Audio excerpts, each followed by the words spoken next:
জয় জয় শ্রী চৈতন্য জয় নিত্যানন্দ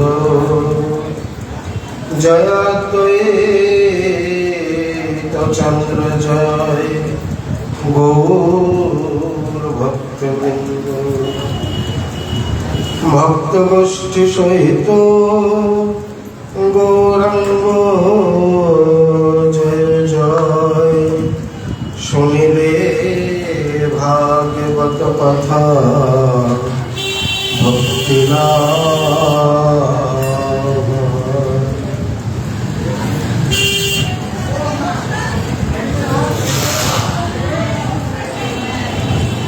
কাচেন মধুকরম দৃष्ट्वा ধ্যায়ন্তীং কৃষ্ণ সঙ্গমম প্রিয় প্রস্থাপিতং দূতং কল্পেদমব্রবীৎ।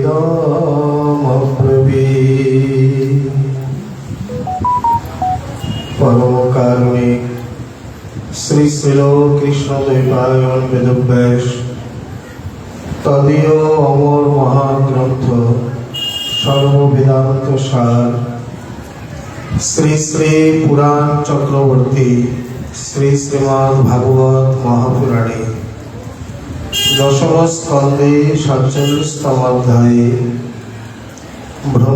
ভ্রমর গীত বর্ণন প্রসঙ্গে তার ভূমিকা বর্ণন করতে গিয়ে বলছেন, কাচেন মধুকরম দৃष्ट्वा ধ্যায়ন্তীং কৃষ্ণ সঙ্গমম প্রিয় প্রস্থাপিতং দূতং কল্পেদমব্রবীৎ।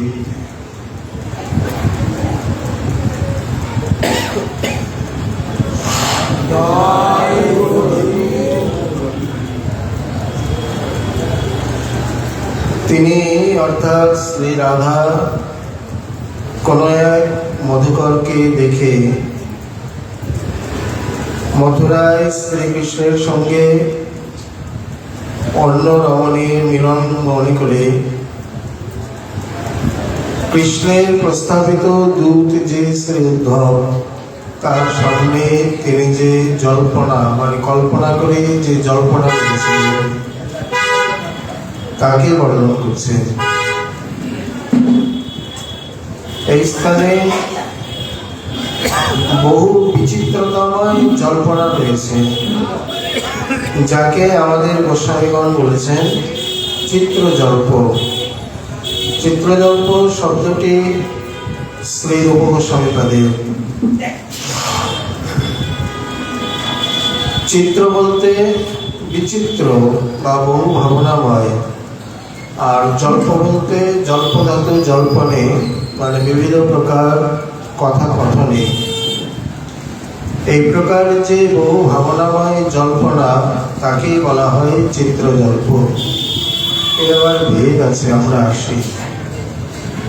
চিত্রজল্প বুঝতে গেলে সরাসরি যদি আমরা এইভাবে লম্ফ দিয়ে বোঝার চেষ্টা করি তাহলে হয়তো একটু ব্যর্থই হব।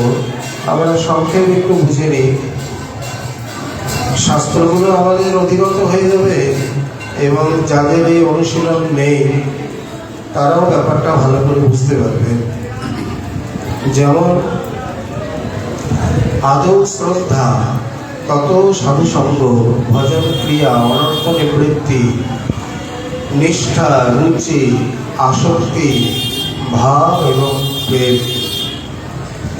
সাধক স্তরে এই নটি দশা প্রাপ্ত হওয়া যায়। শ্রদ্ধা সর্বত্র, সকল মার্গে, সকল সাধনে।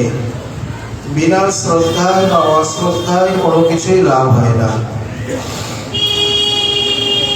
যে কোনো মার্গে, যে কোনো ধর্মে, কর্মে ইত্যাদিতে শ্রদ্ধা একান্ত আবশ্যক।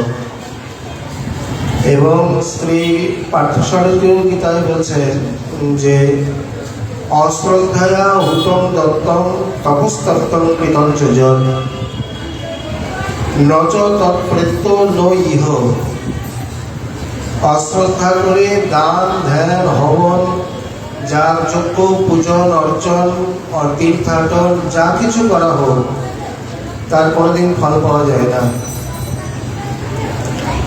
অশ্রদ্ধার বস্তু নষ্ট হয়ে যায়, ন ইহ ন পরত্র, না ইহকালে না পরকালে কোনোদিন তার কোনো ফল থাকে না, পাওয়া যায় না। এই সঙ্গে আমরা আর একটা বিষয় জেনে রাখি, দুষ্ট বুদ্ধি বা অসৎ বুদ্ধি বা ভাব থাকলেও কিন্তু সাধনের ফল পাওয়া যায় না, সাধন করেও ফল পাবে না। যেমন শকুনি পুত্র বৃক কত কঠোর তপস্যা করছে, গায়ে একটা আঁচল লাগলে কত ব্যথা লাগে, জ্বালা করে, আর নিজের এক একটা অঙ্গ ছেদন করে উত্তরাখণ্ডে মহাদেবের তপস্যা করছেন 6 দিন ধরে। কোনো চিকিৎসক নেই, একটা অঙ্গ যে ছেদন করলো তার থেকে রক্তপাত হচ্ছে, জ্বালা ব্যথা ওই অবস্থাতেই আছে, কোনো পট্টি মলম চিকিৎসা কিছু নেই। 6 দিন এভাবে 6টি অঙ্গ ছেদন করে সপ্তম দিনে যখন নিজের মস্তক ছেদন করতে যাবে, মহাদেব এসে হাতটা ধরে নিলেন। আরে লোকে আমাকে আশুতোষ বলে, একটা বেলপাতা দিলে আমি সন্তুষ্ট হয়ে যাই, আর এত কঠোর তপস্যা কি চাই? তিনি দেখলেন পাশেই গৌরী দেবী, পার্বতী দেবী। গৌরী হরণ লাল বুদ্ধি করে বলছেন, আমি যার মাথায় হাত দেব সে পুরে ছাই হয়ে যাক। মানে অসুর বুদ্ধি তো, সে মনে করছে মহাদেবকে ছড়ে মেরে তারপর পার্বতীকে আমি পেয়ে যাব। কেন গৌরী দেবী কি তোমার নামে নমিনি করা যে মহাদেবের পর তুমি পাবে? এতটুকু বুদ্ধি নেই। মহাদেবও দিয়ে দিয়েছেন, কিন্তু বুঝতে পারেননি যে এই বনেতে নিজেকেই মরতে হবে। অনেক কাহিনী, মহাদেব পালিয়েছেন ভয়ে নয়, মহাদেব তো মৃত্যুঞ্জয়, তার মাথায় হাত দিলে তো তার মৃত্যু হবে না, অথচ বর মিথ্যা হয়ে যাবে, ওই জন্য তিনি পালিয়েছেন। পরে শ্রীমান নারায়ণ শ্রী বৈকুণ্ঠনাথ তিনি এসে বটু ব্রাহ্মণের রূপ ধরে চালাকি করে তার মাথাতে স্পর্শ করে তাকে হত্যা করলেন। ফলটা কি হলো? বস্তুত বুদ্ধি শুদ্ধ নাহি কৃষ্ণ ভক্তি বিনে। অশ্রদ্ধা তো যেমন তেমন অসৎ ভাব বা দুষ্ট বুদ্ধিও যদি কারোর মধ্যে থাকে, সেও সাধন করে কোনো ফল পাবে না। অতএব এই সকল ভাবকেও ত্যাগ করতে হবে। এখানে শ্রদ্ধা থেকে প্রেম পর্যন্ত এই জগতে সাধকের প্রাপ্তি। ভাব এবং প্রেমে শ্রী গোস্বামী অনেক অনেক সংজ্ঞা করেছেন, যার মধ্যে একটি সংজ্ঞা হলো যদ্ভাব বন্ধন জুনর বুধ প্রেমা নিগদ্ধতে।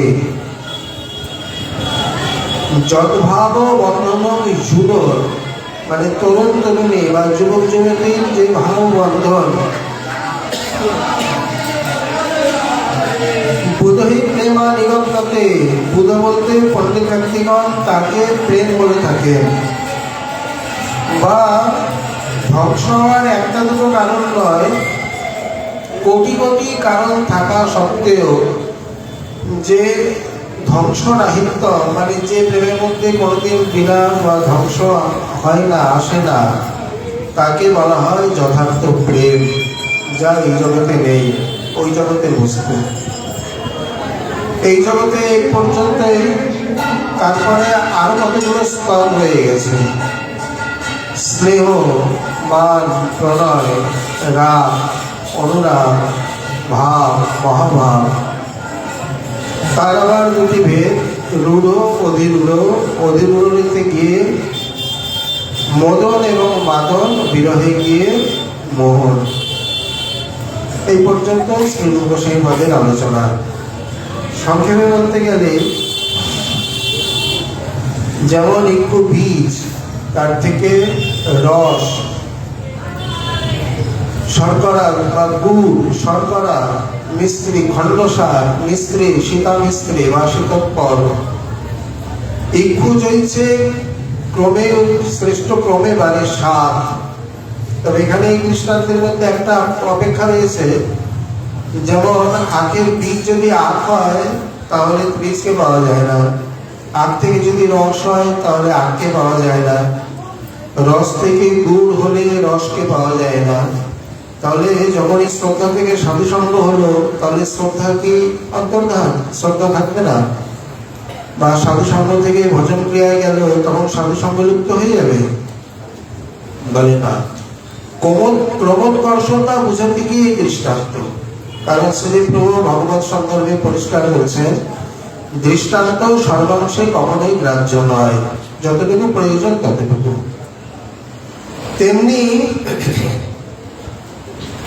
এই প্রেমই যখন আগে গিয়ে চিদ্দীপদীপন হয়ে যায়, হৃদয়কে দ্রবীভূত করে বা হৃদয় দ্রাবয়ন, তখন তাকে বলা হয় স্নেহ।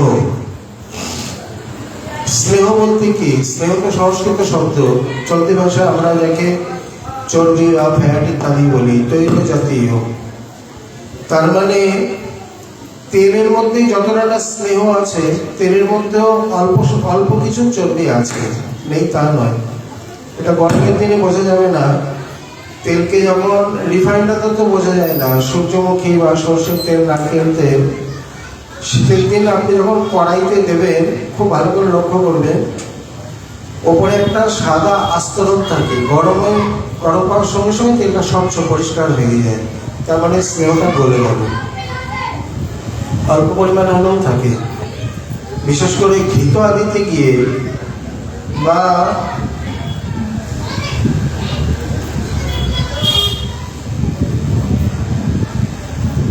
ঘৃত আদিতে গিয়ে সেখানে আরো বেশি থাকে, যেখানে শীতের দিনে জমাট বেঁধে যায়।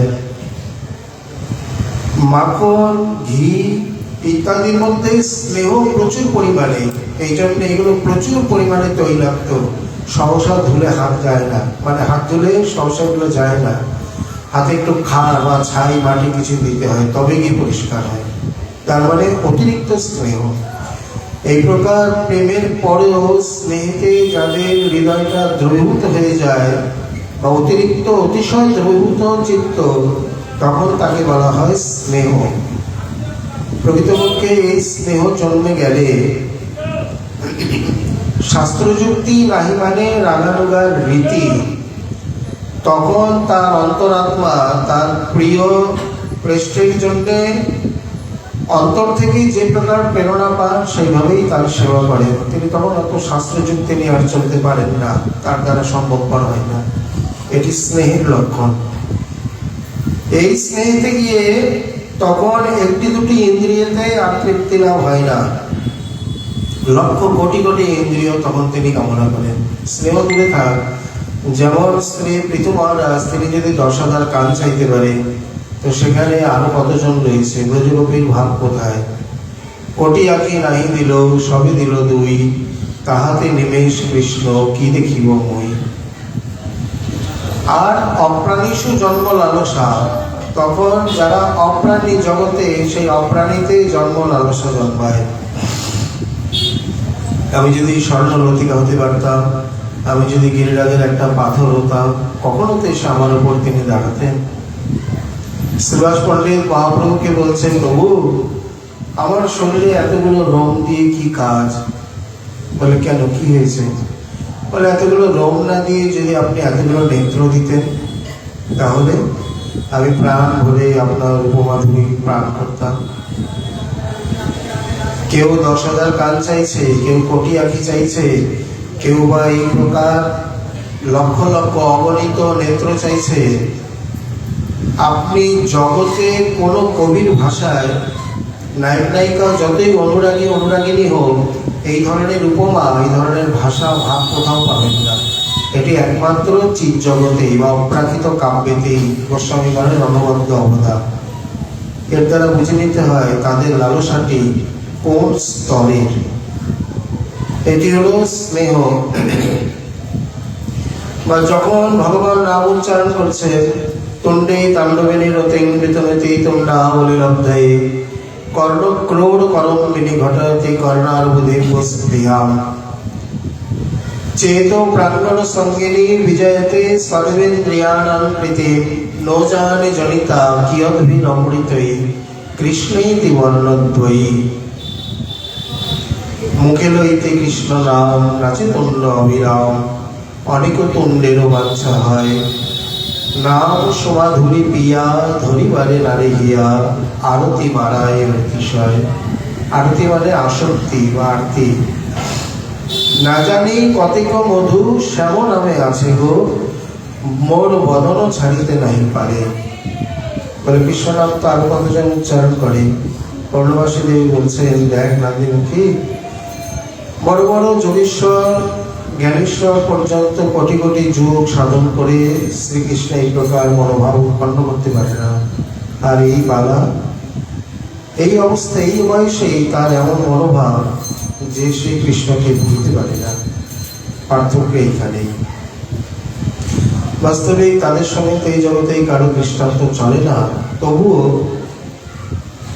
একটি হলো স্নেহ স্নেহ আগে গিয়ে হয়ে যায় মান এই স্নেহকে রূপ গোস্বামী পাদ আবার দুভাগে ভাগ করেছেন এক ঘৃত স্নেহ আর এক মধু স্নেহ শব্দের মধ্যেই তার তাৎপর্য ঘৃত স্নেহের দৃষ্টান্ত হলো চন্দ্রাবলী মধু স্নেহের দৃষ্টান্ত হলো শ্রী রাধা ঘিয়ের এমনি কোনো স্বাদ নেই এমনি ঘি খেতে ভালো লাগে না ঘি যদি কারোর সঙ্গে মেশে তবে গিয়ে ঘিয়ের স্বাদ আর মধু এমনিতেই স্বাদ অন্যের সঙ্গে মিশলে তো আরো স্বাদ যেমন রসালা শিখরে নেই এর মধ্যে চিনি দিলে এক প্রকার মিষ্টি দিলে এক প্রকার আর মধু দিলে ও তাহলে তো মধুই আর কি তার স্বাদ তার সঙ্গে তুলনা হয় তেমনি চন্দ্রাবলী স্বয়ং শ্রীকৃষ্ণকে সেই জাতীয় রসাস্বাদন করাতে পারেন না তিনি যদি কোনো গোপী আদি বা রাধারানীর সঙ্গে করান তাহলে সঠিক রয়েছে তাহলে বহু জায়গায় বহু ত্রুটি আর রাধারানী এমন স্বয়ং সম্পূর্ণা যে তিনি নিজেও স্বয়ং আস্বাদন করান এবং অন্যের সঙ্গেও বাড়াতে পারেন তার কোনো জায়গাতেই কোনোভাবেই কোনো বাধা নেই সর্বসমর্থা সমর্থাবতী একেবারে চরমে পরমে তিনি এই স্নেহ আগে গিয়ে কোনো প্রকার এই মধু স্নেহই কোনো প্রকার কোনো উৎকৃষ্টতা প্রাপ্ত হয়ে যে নবতর মাধুর্যের উৎপত্তি হয় এবং প্রিয়কে অন্য এক প্রকার নবীন রস আস্বাদন করায় অদাক্ষিণ্য ভাব বা বাম্য ভাব ধারণ করে অবলম্বন করে তাকে অভিনব রসাস্বাদন করায় তাকে বলা হয় মান এই মান একটি দিব্য রস বাম্য স্বভাবে মান ওঠে নিরন্তর দ্বারকানাথ ইচ্ছা করলেন অনেকদিন ব্রজ থেকে এসছি দেখি রুক্মিণীকে বলে কিছু হয় নাকি রুক্মিণী আমি তো তোমাকে বিয়ে করতে চাইনি দেখো আমি নিষ্কিঞ্চন আর নিষ্কিঞ্চনটাই আমার প্রিয় প্রায় করে ধনী ব্যক্তিরা আমার ভজন করে না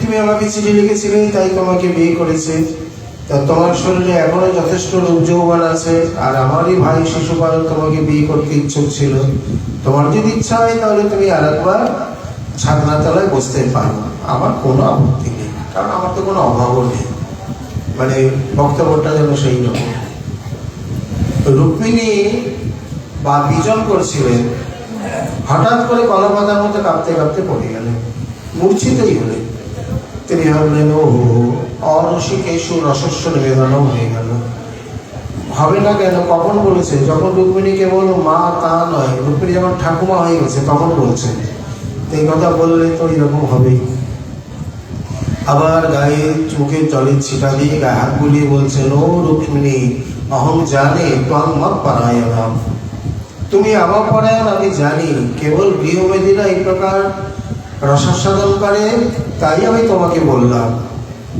মনে মনে ভাবছি এই কথাটি যদি আমি বৃন্দাবনে গোপীদেরকে বলতাম বা কুঞ্জে বলতাম হয় আমাকে ধাক্কা দিয়ে বের করে দিত নইলে কোনো খড়ি অবশ্যই শোনাতো কিন্তু এদের তো সে সামর্থ্য নেই এটা তো সামঞ্জস্যারতি এটা তো সমর্থারতি নয় উনি চাইছেন উনি মান করুক ওনার পিপাসা লেগেছে একটু শরবত পাবে এনে এক গ্লাস বরফ ধরে দিল নাও খাও বরফে পিপাসা মেটে বড় কিছুর সঙ্গে মিশলে তবে গিয়ে তার শীতলতা বা তৃপ্তিদায়ক হয়। এটি যদি কুঞ্জে হতো না, কৃষ্ণকে বলতে হয় না। কৃষ্ণের সকল বাঞ্ছা রাধাতেই রহে। যে বাঞ্ছা মনে উদয় হয়েছে সেই বাঞ্ছা তো পূরণ রসসাধন করা নেই, যে বাঞ্ছা নেই সেই বাঞ্ছা উদয় করিও রসসাধন করা। এই যে মিলিত হওয়ার আকাঙ্ক্ষা, এটা কৃষ্ণের নয়, যতই ত্রিবিধ বাঞ্ছা বলুক, তার মূলে শ্রী রাধা রাখে। কারণ সর্বতোপ্রকারে শ্যামসুন্দরকে শ্যামমধু পান করাতে জগতে কেউ যদি থাকেন অদ্বিতীয়, অতুলনীয়, অনুপমা, নিরুপমা, তিনি হচ্ছেন শ্রী রাধারানী। দ্বিতীয় কেউ নয়, কেউ নয়, কেউ নয়। অতএব এই জন্যে তো তিনি এই জগতে আর কারোর আনুগত্য না দিয়ে সরাসরি তার আনুগত্য দিয়েছেন। যদ্যপি সনাতন প্রভুকে বলছেন জীব নিত্য কৃষ্ণ দাস, কিন্তু বিচার করে দেখলে উনি কি আমাদের নিত্য কৃষ্ণ দাসত্বের ভজন দিয়ে গেছেন, না রাধারানীর আনুগত্যে তার চরণ সেবা দিয়ে গেছেন। এখানেই ভাব পরিষ্কার। একে বলা হয় মান। যে মানেতে ললিতা মানের গুরু তিনি বলছেন, আরে তুমি রাজার ঝি, মান করবে না তো করবেটা কি, চুপ করে বসো, যা বলছে তাই করো। আর যেমনই কুঞ্জেশ্বর কুঞ্জ থেকে বেরিয়ে গেল, সঙ্গে সঙ্গে মালা টালা ছিঁড়ে, হায় বলো কি, আমি মানে বাঁধো ভালো না। কাঁদিয়া কহে পুনঃ ধিক মোর বুদ্ধি, অভিমানে হারাইলাম কালো গুণনিধি। ললিতা বলছেন তিষ্ঠ তিষ্ঠ, অত উত্তরা হলে চলে না। সো কাহা যাও গো, আপহি আও গো, পুনহি লোটাও গো চলে। একটু বসে দেখো না, এত অধৈর্য হয়। আশারত করা, কিন্তু আবার না পেলে উতলা ব্যাঘ্র হয়ে পড়ে, নাকুল হয়ে পড়ে। নীলিম মৃগমাদে তনু অনুলেপন, নীলিম হার উজ্জ্বল, নীল বলয়ে সনে ভুজ যুগ বন্ধন, বহিরন নীল নিচল। এটি হলো প্রণয়, মানের পরে প্রণয় মানটাই, মান রসই কোনো বিশ্রাম ভাব ধারণ করলে তখন হয়ে যায় প্রণয়। স্নেহ মান প্রণয়। বিশ্রাম ভাব মানে ঐক্যবদ্ধ মন, মানে নিজের মতো, নিজের সুখ দুঃখ ইত্যাদি। দেবহূতির যে বিশ্রাম ভাবে তিনি কর্দম ঋষির সেবা করেছিলেন, এখানে কি সেই বিশ্রাম ভাব? বলেন না, শব্দটা এখনো একটু পার্থক্য আছে। গোপীগণের যে বিশ্রাম ভাব আর প্রণয়েতে আর এক বিশ্রাম ভাব আমরা দেখি, উদ্গায়তি নাম অরবিন্দ লোচনম। উদ্ধব মহাশয় দেখলেন রাত্রি শেষে ব্রজগোপীগণ দধি মন্থন করছেন, তাদেরও বিশ্রাম ভাব, সখাদেরও বিশ্রাম ভাব। রস, পাত্র এবং প্রসঙ্গ অনুযায়ী একই বিশ্রাম শব্দ বিবিধ প্রকারের অর্থান্তর হয়ে যায়।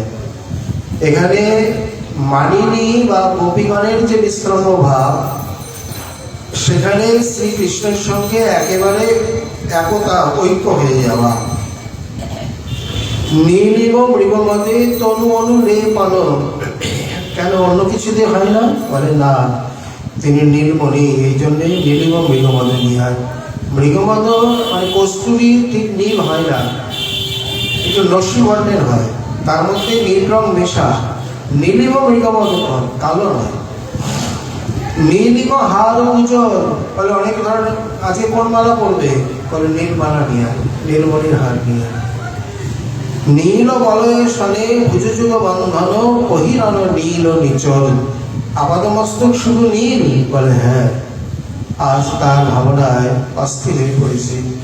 যেভাবে আমার সেই ভাব উদ্দীপন হয়, তোরা তার নাম, তার গুণ, তার রূপ, সেই বসন ভূষণ নিয়ে সে আমাকে সাজিয়ে দেয়। এইখানে অতিশয় উৎকৃষ্টতা প্রাপ্ত হয়ে মান রস প্রণয় রসেতে পরিণত হয়। একে বলা হয় প্রণয় রূপী দশা। এগুলো প্রেমের উত্তরোত্তরে তৃতীয় দশায় গিয়ে এই প্রণয় অতিরিক্ত গাঢ়তর হলে তখন তার নাম হয় রাগ। রাগ মানে ক্রোধ, এই জগতে, ওই জগতে নয়। ওই জগতে রাগ মানে আসক্তি, রঞ্জধাতু রাগে, রাগস্য বড় ধর্মত্বা। তাহলে স্নেহ গাঢ় হয়ে মান, মান গাঢ় হয়ে প্রণয়, প্রণয় গাঢ় হয়ে অনুরাগ। প্রণয় গাঢ় হয়ে রাগ, রাগ গাঢ় হয়ে অনুরাগ। রাগ অনুরাগ প্রায় একই, শুধু এপিটপিক বা ছোট ভাই বড় ভাই এইরকম ধরনের। তোমারও লাগিয়া কলঙ্কের হার, গলায় পড়িতে সুখ। এই কথা বলে ঠিক বোঝা যাবে না, আমরা ভক্তির সামনে দৃষ্টান্তটা দিয়েই নেই, তাহলে বোঝা যাবে না। অনেকক্ষণ যাবৎ, মানে অদূর প্রবাস, অনেকক্ষণ যাবৎ কৃষ্ণের দেখা সাক্ষাৎ নেই। বিরহ জ্বর এসে আক্রমণ করেছে রাধারানীকে। সখীদের সঙ্গ ভালো লাগছে না, একাকী নেই, কথাবার্তা, অন্য সেবা শৃঙ্গার কিছুই ভালো লাগছে না। মন চাটন উদাস, খুঁজতে খুঁজতে একা একটু আগে এগিয়ে গেছে। উঠতে উঠতে খুঁজতে খুঁজতে গিরিরাজের ওপর উঠে গেছে। কেন না, উপর থেকে দৃশ্য ভালো দেখা যায়, যদি দূরে কোথাও গোচারণ করে তাহলে দেখা যাবে। ওটা কোন সময়? জ্যৈষ্ঠ মাস। এই জ্যৈষ্ঠ মাসটি লীলা কোথায়? বৃষভানু কন্যা বৃষভানুতেই গিরিরাজের শিলার উপর দাঁড়িয়েছে। জ্যৈষ্ঠ মাসে সূর্য বৃষ রাশিতে থাকে, মানে ভানু, তাহলে তখন বৃষভানু মাথার উপরে সূর্য। জ্যৈষ্ঠ মাসের বৃষ রাশিগত সূর্য, প্রবল তাপ, জ্যৈষ্ঠ মাসের মতো তাপ হয় না। এদিকে বৃষভানু কন্যা যার উপর দাঁড়িয়েছে দৈবযোগে, সেটা আবার একটা সূর্যকান্ত মণি।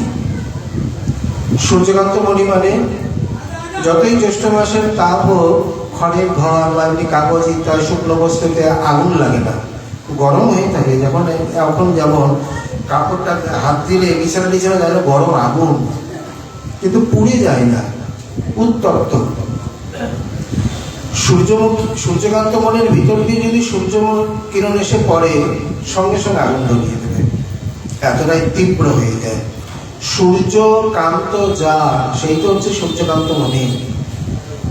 তাহলে বৃষভানুর কিরণে সেই সূর্যকান্ত মণি কতখানি উত্তপ্ত, তার উপর কমলাঙ্গী শ্রী রাধা গিয়ে দাঁড়িয়েছেন। কেউ নেই, কৃষ্ণ অন্বেষণে। ওপরেতে একটু বাতাস ইত্যাদি চলে, মাথার অববর্ধন কখন খুলে পড়ে গেছে খেয়াল নেই। মাথার উপরে বৃষভানু, আর সেই কিরণকে অতিশয় রূপে আকর্ষণ করে নিয়ে বসে আছে সূর্যকান্ত মণি, তার উপরে দাঁড়িয়ে নগ্ন চরণে। সামান্য একটা ফুলের মানে বোটা, কোন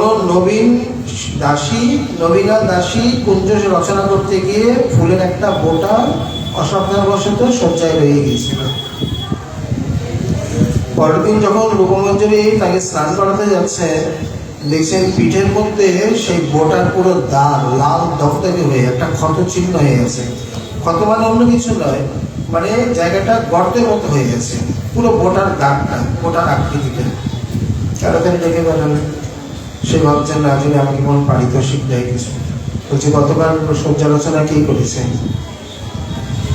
দূর কিছু বললেন না, দূর থেকে শুনে ইঙ্গিত পারলেন, এটা দেখো, বলে চলে যাও, শাসন তো পরে হবে। জিনিসটা সচক্ষে দেখালে, নইলে বুঝতে পারবেন না। পরে গিয়ে বললেন, এইভাবে কেউ সেবা করে? সারাটা রাত্রি কমলাঙ্গী সেইভাবে ছিল, দেখেছো কি অবস্থা? সে তো লজ্জায় সংকোচে ভয়ে কি করবে না। ক্ষমা আদি প্রার্থনা করে বলছেন, এইভাবে সেবা করে না, সেবা শিক্ষা করো। তিনি আজ দাঁড়িয়ে সূর্যকান্ত মণির উপরে, তার উপর মাথায় বিশ্বমান, পুরো মানে স্বর্ণাঙ্গী, পুরো অরুণাঙ্গী হয়ে দাঁড়িয়েছে, লাল টকটক করছে পুরো শরীর, নির্নিমেষ নয়নে উঠে দেখতে পেয়েছেন। শ্যাম মধু রূপমাধুরী পান করতে করতে স্মিত হাসে, মানে স্মিত হাসি মানে ঈষৎ হাসি, দাঁত কিছু দেখা যাবে না, অধরষ্ট সামান্য একটু ফাঁক হবে, আর দাঁতের একটা রেখা দেখা যাবে, কিন্তু সাদা রূপে তো নয়, অধরষ্ট এতটাই অরুণ, মানে বাঁধনি কুসুমের মতো টকটকে লাল। সেই অধরষ্টের কিরণ গিয়ে পড়েছে দাঁতে, মনে হচ্ছে একটা লাল রেখা দুই ঠোঁটের মাঝখান দিয়ে, অধরষ্টের মাঝখান দিয়ে দেখা যাচ্ছে। আর অধরষ্টের কোণে ঈষৎ হাসি, আনন্দের হাসি। সখীগণ খুঁজতে খুঁজতে গিয়ে যখন দেখছেন, দেখে একেবারে কাতর হয়ে পড়লেন। হায়, তোমার এতটুকু জ্ঞান নেই, তুমি কোথায় দাঁড়িয়ে আছো? ওদিকে তিনিও কারোর কোনো মিলন নেই, এখানে কোনো চাতুরাক্ষিক মিলনও নয় যে উনি নিচ থেকে দেখেছেন উনি ওপর থেকে দেখছেন, তাও নয়। সে তার মতো ভগবানের সঙ্গে খেলা করছে আর উনি নির্নিমেষ নয়নে দেখে চলেছেন। তাড়াতাড়ি তাকে নামিয়ে আনলেন। রূপসীপাল বলছেন, অনুরাগের দশায় গিয়ে নিজের এই প্রকার কোনো দেহ স্মৃতি, শারীরিক ভান, জ্ঞান ইত্যাদি কোনো কিছুই থাকে না। এ হচ্ছে চরম অনুরাগের দৃষ্টান্ত। আমার মাধুর্য নিত্য নবনব হয়, শশব প্রেম অনুসারে ভক্তে আস্বাদে। গত যামিনী জিত দামিনী, আর এইখানে কি মনে হয় যুগায়িতম নিমিষেণ চক্ষুষা প্রাপৃশায়িতম ত্রুটির যুগায়তে ত্বাম অপশ্যতাম। তার মানে সম্পূর্ণ রাস রজনী কতটুকু? আমাদের পরিমাণে 432 কোটি বছর, এক দুদিন নয়, এক দুই ঘন্টা নয়, একটি রজনীর মতো মনে হলো। গত যামিনী চিত দামিনী, একটা বিদ্যুৎ যেমন ঝলক দিয়ে চলে যায়, এক রাস রজনী ওই রকম মনে হলো। যখন বললে তুমি গোহত্যা করেছো, সর্বতীর্থে তোমাকে স্নান করে প্রায়শ্চিত্ত করতে হবে, শ্যাম বলছে তাহলে আমি আসি। কোনো গোপী মুখ ফুটে বলতে পারেনি। বলে কেন? ত্রিভুবনে একটা দুটো তীর্থ নাকি? ত্রুটির যুগায়তে তাম পশ্যতাম, এক ত্রুটিকাল এক যুগের মতো মনে হয়। সর্বতীর্থে স্নান করতে গেলে কত সময় লাগবে? তাদের ভাব বুঝে তিনি বললেন, আমি যদি তীর্থকে আহ্বান করে স্নান করি? বলে হ্যাঁ, তীর্থ স্নান দিয়ে কথা, তুমি গিয়েই করো আর এই তো সেই বজ্র লাভ করলো। অতএব অনুরাগের দশায় গিয়ে তখন এই প্রকার মনে হয়। আগে গিয়ে সেই অনুরাগ হয়ে যায় ভাব, অর্থাৎ এই অনুরাগ যখন আরো গাঢ় দশাকে প্রাপ্ত হয় তখন তাকে বলা হয় ভাব। এই ভাব আবার দুই প্রকারের। বা এই অনুরাগ যখন যাবদাশ্রয় বৃত্তি এবং স্বসংবেদ্য দশাকে প্রাপ্ত হয় তখন তাকে বলে ভাব। এটা কোনো কঠিন নয়, শব্দ দুটোই খালি কঠিন। যাবদাশ্রয় বৃত্তি মানে কি? যাবদাশ্রয় বলতে অনুরাগ এমন এক অনির্বচনীয় পরাকাষ্ঠাকে প্রাপ্ত হয় যা কেবল নিজের অনুভবের বিষয় হয়, অন্যের নয়। তখন তাকে বলা হয় স্বসংবেদ্য দশা। আমরা ভেঙে দিই তাহলে পরিষ্কার হয়ে যাবে। স্ব মানে নিজ, সংবেদ্য মানে জানা বা জেনেছে, দশা মানে স্থিতি। নিজের অনুরাগের অনুভব বা উপলব্ধি, আস্বাদন নিজের মধ্যেই সীমায়িত, তাকে বলা হবে স্বসংবেদ্য দশা। আর অনুরাগ যতখানি উৎপন্ন হওয়া সম্ভব ততখানি যদি একসঙ্গে সমস্তটা উদয় হয় তাকে বলা হবে যাবৎ আশ্রয় বৃত্তি। যাবৎ বলতে সীমা বা পরাকাষ্ঠা। এই অষ্টসাত্ত্বিক বিকার ইত্যাদি যতখানি উদয় হওয়া সম্ভব। বিশেষ করে রূপ গোস্বামী যখন রসামৃতের ব্যাখ্যা করছেন, এই সাত্ত্বিক বিকার দুই প্রকারের, এক দীর্ঘ সাত্ত্বিক, এক স্নিগ্ধ সাত্ত্বিক। আরো অনেক প্রকারে আছে, আমরা সংক্ষেপে বলে যাচ্ছি। যাদের বিষয়ে দেখার ইচ্ছা, তারা জানার ইচ্ছা, তারা দেখে নেবেন। দীর্ঘ সাত্ত্বিক হলো সামান্য দু চারটি ভাবের উদয়, মানে সাত্ত্বিক বিকারের উদয়, এবং সাধক যখন তার সেই সাত্ত্বিক বিকারকে বাইরে প্রকাশ করতে যায়, মানে আমি যে কাঁদছি, আমার যে কম্প হচ্ছে, ওনার পাশে উনি জানেন তো, উনি দেখতে পাচ্ছেন তো, এই প্রকাশের একটা ভাব আসে, তখন তাকে বলা হয় দিগ্ধ সাত্ত্বিক। এটি নিন্দনীয়।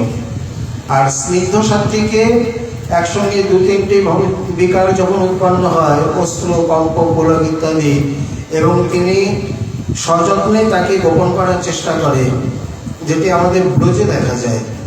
কেউ যদি রোদনও করে বা কম্প হয় তাহলে তারই কাপড় দিয়ে ঢেকে মাথা নিচু করে এমন দুর্লভ ধন বা গোপন বস্তু, দরিদ্র পাইলে ধন যেন বুকে করি রাখে, ঠিক সেই প্রকার প্রকাশ করতে চায় না।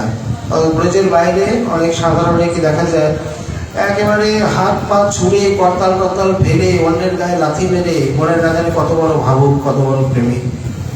ওটা দিগ্ধ সাত্ত্বিক, এবং ওতে কি হয়, সম্পদ নষ্ট হয়ে যায়। আর গোপন করলে ভক্তি সব মার্গে যত গোপন তত মাধুরী।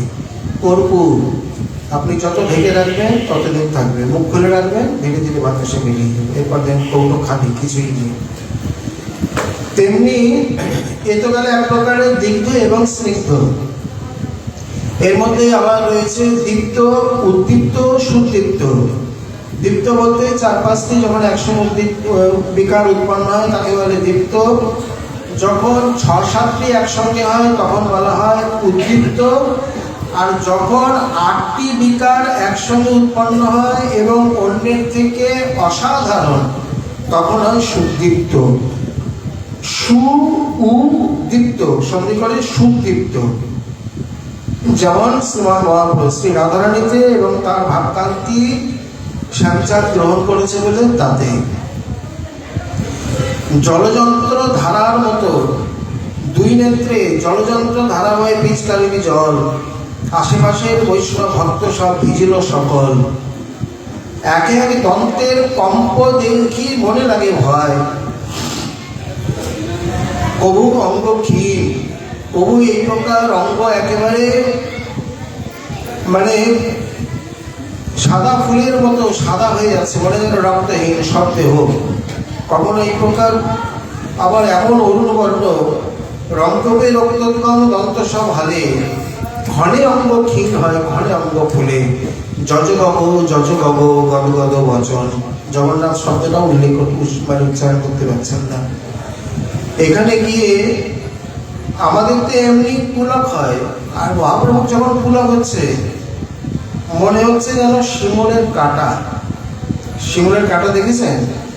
শিমুল তুলা হয় যে গাছে বড় বড় কাঁটা হয়, কাঁঠালের থেকে আরো অনেক বড়, শিমুলের কাঁটার মতো। আর প্রতিটা রোমকূপে যেন ভিতর থেকে প্রশ্রয় দুটো হয়, ঘাম নয় রক্তের পিচকার মতো বেরিয়ে আসবে। এই প্রকার শ্রীমতীর যেমন যেমন মহাপ্রভুর জগন্নাথের প্রথম দর্শনে এবং রথাগ্র নর্তনে এই সুদীপ্ত সাত্ত্বিক বিকারের বর্ণনা দেওয়া হয়েছে। সার্বভৌম ভট্টাচার্য বৈষ্ণব শাস্ত্র জানতেন কিন্তু তখন মানতেন না। নিত্যসিদ্ধ বলে হয় সুদীপ্ত সাত্ত্বিক বিকার, মনুষ্যের দেহে দেখি ওইছে চমৎকার। মহাপ্রভুকে দেখে তিনি অবাক হয়ে গেলেন, বুঝলেন ইনি সাধারণ নয়। উদরের কোনো স্পন্দন নেই, সামান্য সূক্ষ্ম তুলে এনে যখন নাকে ধরলেন দেখছেন হালকা নড়ছে, বুঝতে পারলেন প্রাণ আছে। পরিষ্কার বুঝে গেলেন এটি সুদীপ্ত সাত্ত্বিক বিকার। এইভাবেই আগে গিয়ে মহাভাবে পরিণত হয়, মানে গাঢ়তর দশায় গিয়ে মহাভাব, মানে রাগ অনুরাগ আর ভাব মহাভাব দুই ভাইয়ের মতো। এই মহাভাবের আবার দুটি করে দশা, দুটি, একটি রূঢ় একটি অধিরূঢ়। রূঢ় পর্যন্ত মহিষিনী করে, মানে দ্বারকা পর্যন্ত। অধিরূঢ় ভাব কিন্তু আর কোথাও নেই, একমাত্র ব্রজে। যখন এই অসাধারণভাবে একই কালে সমস্ত ভাবগুলো সুস্পষ্টভাবে প্রকাশিত হয় তখন তাকে বলা হয় অধিরূঢ়, আর যখন সাধারণভাবে প্রকাশিত হয় তখন তাকে বলা হয় রূঢ়। এই অধিরূঢ় মহাভাবের ঘনীভূত বিগ্রহ বা মূর্তি হচ্ছে শ্রী রাধা। প্রেমের পরম সার মহাভাব জানি, মহাভাব স্বরূপা শ্রীমতী রাধা ঠাকুরানী। যেমন সোনার পুতুলি, সোনার অলঙ্কারের সবটাই সোনা, পুরোটাই সোনা, তেমনি রাধারানীর নখাগ্র থেকে ক্লেশাগ্র পুরোটাই মহাভাব, অন্য কিছু নয়। প্রেমের স্বরূপ দেহ প্রেম বিভাবিত। এই অধিরূঢ় মহাভাবের আবার মদন এবং মাদন দুটি ভেদ। মদন মাদন মানে কি মনে হচ্ছিল একটু পরিভাষা, এগুলো না জানলে তো আমরা আগে যেতে পারছি না। মুদ ধাতু হর্ষে আনন্দে, ভাববাচ্য অল্পত্যায় করলে হয় মদন, মদন মানে আনন্দ। আর মাদন বলতে মদনাক্ষ মহাভাব শ্রী রাধায়, মানে তার মধ্যে যখন উদয় হয় সর্বভাব উদ্গমোল্লাসী লাগি সারাসারয়ম রাজতে রাধায়ামেব সর্বদা। একমাত্র শ্রীমতী রাধারানীতে বিরাজমান, অন্য পুত্রাপি নয়। এবং সর্বভাবের উদ্গম, উল্লাসময় উদ্গম হয় যার থেকে, তাই হচ্ছে মাদনাক্ষ মহাভাব। এই মাদলাক্ষ মহাভাগবতী শ্রী রাধা। এরই আবার বিরহ দশায় গিয়ে সেখানে হয়ে যায় মোহন। তাহলে পরিশেষ দশায়াং মোহন ভাবে, এই মোহন দশাতে গিয়ে তিনি তখন কিছুই মনে করেন না বা তার কিছুই মনে হয় না, সেসব দুঃখ কিছুই না মানি, তোমারও কুশলে কুশল মানি, মথুরা নগরে ছেলে তো ভালো, দুঃখিনী দিন দুঃখিত গেল।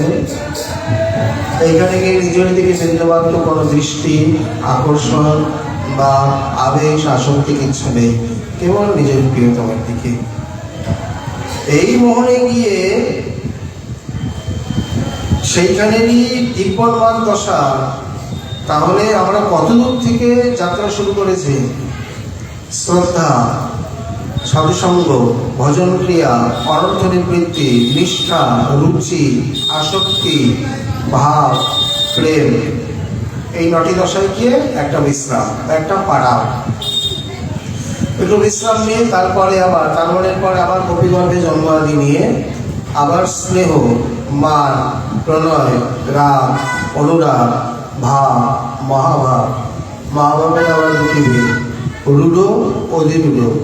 অধিরূঢ়ের আবার 3টে ভেদ, মোহন, মাদন, মদন, মাদন, মোহন। কটি হলো? এদিকে 12টি, 12 আর 9 21টি।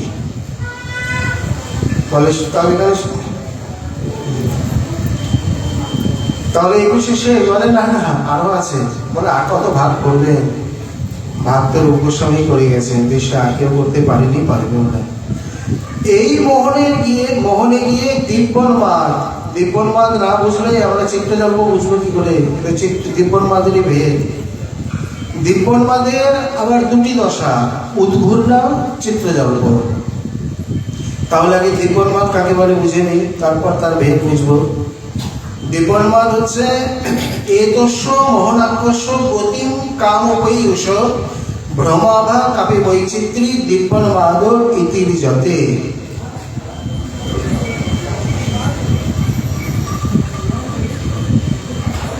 এতস্য মোহনাকর্ষ, তাহলে পরিশেষ দশায়ান মোহন ভাবে, ভাবের চরম শেষে পরিশেষ বা পরিপাক পরিশিষ্ট দশায় গিয়ে মোহন। এতস্য মোহনাকর্ষ, এই মোহন ভাবে গতি কামম উপেয়স, এর যে দিব্য দুর্গমনীয় গতি, ভ্রমাবা কাপি বৈচিত্রী, এ দুটি এর বিশেষ বৈশিষ্ট্য। ভ্রম এবং বৈচিত্র্য না থাকলে দিব্যন্মাদ কোনোদিন হয় না। এই প্রকার ভ্রম নয় শব্দটা লক্ষণীয়। সাধারণ ভ্রম মানে সরাসরি ভ্রম বলেনি, ভ্রমাভা। ভ্রম আর ভ্রমের আভা মানে কি? আভা বলতে গেলে আভাসও বলতে পারেন। যেমন সূর্যোদয় এখন হয়নি, অন্ধকার চলে গেছে, সূর্যাভাস ইত্যাদি। ভ্রমের মতনই, কিন্তু ভ্রম নয়। উন্মাদ কিন্তু সাধারণ উন্মাদ নয়, অপ্রাকৃত উন্মাদ। সাধারণ উন্মাদ আর অপ্রাকৃত উন্মাদের মধ্যে পার্থক্য। এই প্রকার ভ্রমের মতো কিছু বৈচিত্র্যযুক্ত মোহনের কোনো বিচিত্র গতিযুক্ত ভাবকে বা দশাকে বলা হয় দিব্যন্মাদ। এখানে অনেকগুলো শব্দ আছে। দিব্য যুক্ত উদ যুক্ত মাদ। মদনের ধাতু মানে হর্ষে, মুদ হর্ষে আর মদ মাদনে। ঘন প্রত্যয় করলে হয় মাদ, উদ উপসর্গ যোগ করলে সন্ধি করলে হয় উন্মাদ। উন্মাদ বলতে এই জগতে যখন মস্তিষ্ক বিকৃত হয়ে যায়, অতিরিক্ত সুখ দুঃখ নিজের আধারে ধারণ করতে পারে না, তখন তিনি উন্মাদ হয়ে যায়, যাকে আমরা মস্তিষ্ক বিকৃত বলি। তাহলে রাধারানীর মধ্যে মস্তিষ্ক বিকৃত হওয়া বা এই প্রকার সুখ দুঃখ সেই আধারে ধারণ না করা, এইরকম কোনো স্থিতিত বা পূর্বদশা তো আমরা দেখি না। তাহলে উন্মাদ কি করে হবে? এই জন্য বলছে উন্মাদিনী নয়, কিন্তু দিব্য উন্মাদিনী। উন্মাদের মতো, অথচ সাধারণ প্রাকৃত নয়, অলৌকিক চিন্ময় উন্মাদনা, তার নাম হচ্ছে দিব্যন্মাদ। এই দিব্যন্মাদে উদ্ঘূর্ণা এবং চিত্রজল্প 2টি ভেদ। উদ্ঘূর্ণা কাকে বলে? অতিরিক্ত প্রেমবৈবস্য জনিত নানা প্রকারের বিলক্ষণ চেষ্টাকে উদ্ঘূর্ণা বলে। প্রেমেতে অতিরিক্ত প্রেমের গাঢ় অবস্থায় যখন বিবশতা আসে, বিবশ কাকে বলে? অগ্র মহাশয় বলছেন, আপনি আপনার পুত্র, আপনি পাণ্ডবদের উপর অত্যাচার করেন, আপনি একে মানে সঠিক করতে, আপনি একে সংশোধন করতে পারেন না, আপনি সমতে আসতে পারেন না। বলে সবই জানি, বলে কি করবো, দুর্যোধনের প্রতি আমি বিবশ। বিশেষ রূপে বশীভূত হয়ে থাকে যেখানে, এই বিবশের ভাব হচ্ছে বৈবস্য। প্রেম যাকে অতিশয় রূপে বশ করে কার ইচ্ছা মতো চালাচ্ছে, সে তখন আর নিজের মধ্যে চলতে পারে না, প্রেম তাকে তখন চালায়। সেই প্রেম বৈবস্যতায় গিয়ে নানা প্রকারের যে বিলক্ষণ চেষ্টা, তাকে বলা হয় উদ্ঘূর্ণা। যদি বলে না আমার মাথাটা ঘুরছে, ভালো হয় না, উদ্ঘূর্ণয়তি বা ঘূর্ণয়তি নজর ছিল। উদ্ঘূর্ণয়তি মানে বিশেষ রূপে তাকে ঘূর্ণিত করে, তাকে চালিত করে, বিচলিত করে, তাকে স্খলিত করে, তাকে বলা হয় এক কথায় উদ্ঘূর্ণা।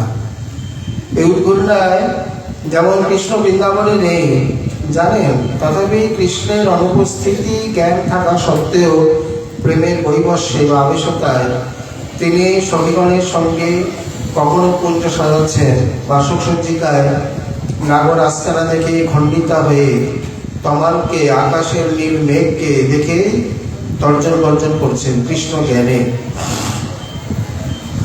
নীল গগনে তাকে আলিঙ্গন করতে যাচ্ছে।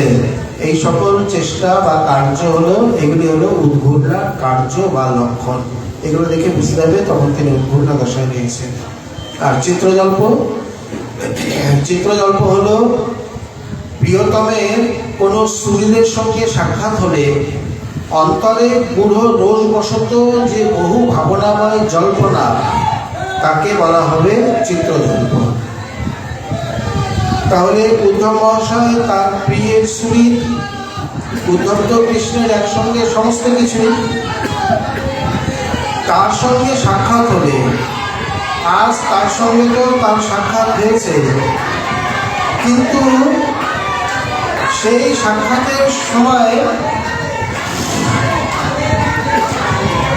তিনি করেছেন কি, অন্তরে গূঢ় রোষবশত, মনের মধ্যে বিবিধ প্রকারের রোষ, অসূয়া, ঈর্ষা, আসক্তি ইত্যাদি সমস্ত কিছু রয়েছে।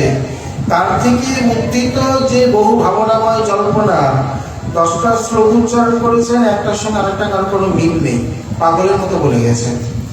এই জন্যে তার নাম হলো চিত্রজল্প। দীপনবাদে আরেকটু পরিষ্কার করে নিই আমরা শ্রীমৎ মহাপ্রভুর চরিত্রে। এই কবিরাজ গোস্বামীর এই পয়ের পাটা বুঝলে দীপনবাদ একেবারে মোটামুটি পরিষ্কার হয়ে যাবে। শেষ যে রইল প্রভুর 12 বৎসর, কৃষ্ণের বিয়োগ স্ফূর্তি হয় নিরন্তর। রাধিকার চেষ্টা যেইছে উদ্ধব দর্শনে, সেই মতো প্রলাপ প্রভু করেন রাত্রি দিনে। আমরা এই পয়ের দিয়েই কিন্তু উদ্ধব সন্দেশ কথা শুরু করেছি। এটি মধ্যলীলায় মানে প্রথমে সূত্রাকারে করে নিত। 3 দ্বারে কবার প্রভু যায়েন বাহিরে, ভ্রমময় চেষ্টা সদা প্রলাপময় বাদ, নিরন্তর হয় প্রভুর বিরহ উন্মাদ।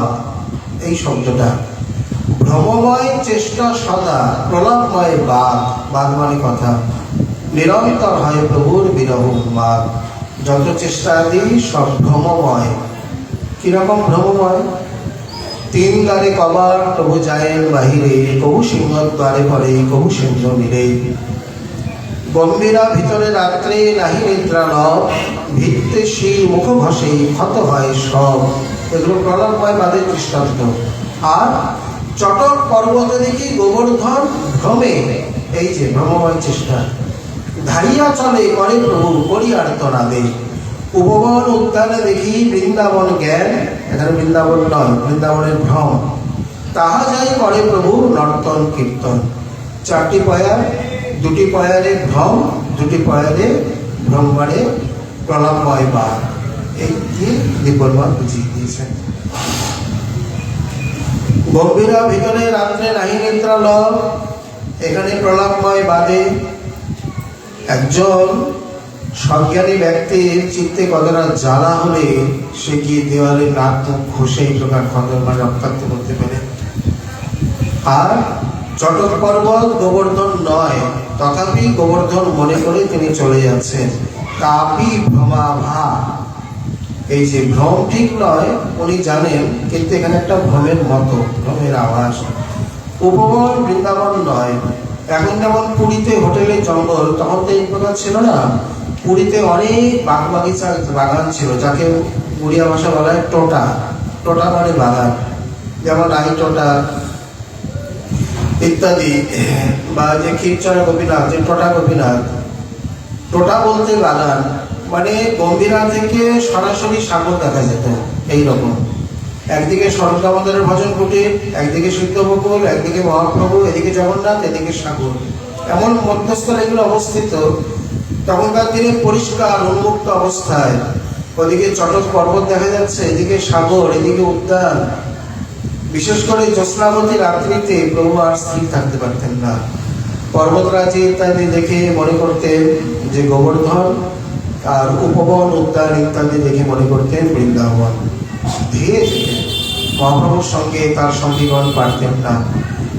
ন্যাগ্রদ পরিমণ্ডল স্বরূপে বিশাল বিশাল চরণ বিন্যস্ত করে ধীরে যেতেন। যেমন 18 থেকে আসলেন, জগদানন্দ নিত্যানন্দ তার সঙ্গে পারলেন না, মহাপ্রভু একা চলে এলেন।